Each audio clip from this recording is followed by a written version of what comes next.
काही दिवसापूर्वी एक चेन स्नॅचिंगची घटना घडलेली होती. त्याच्यामध्ये कदीम जालना पोलीस स्टेशनला गुन्हा दाखल झाला होता आणि त्याच्यानंतर तपास करताना आम्ही 2 आरोपी आमचे ताब्यात घेतले होते आणि त्यांच्यातून पूर्ण वर्षभरात मध्ये जालना शहरातला 6 गुन्हे, जे की 5 गुन्हे चेन स्नॅचिंगचे आहेत आणि 1 गुन्हा जबरी चोरीचा होता, ते उघड केलेले आहेत.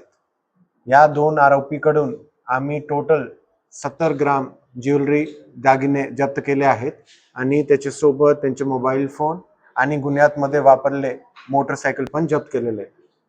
या गुन्ह्यामध्ये कारवाई करण्याचे जे काही तपास पथक होता त्याच्यामध्ये एसडीपीओ जालना सिटी आनंद कुलकर्णी आणि त्याच्यासोबत कदीम जालना पोलीस स्टेशनचे प्रभारी अधिकारी जनार्दन शेवाले आणि पोलीस स्टेशनचे लोक PSI Dinkar More, head constable Sachin Chaudhari, Sadanand Rathod, Dhananjay Kawale, Mateen Shaikh, Imran Khan, Dilip Gaikwad, Sadashiv Mutkule यांनी हे पूर्ण तपास करून 6 गुन्हे उघडकीस आणले आहेत.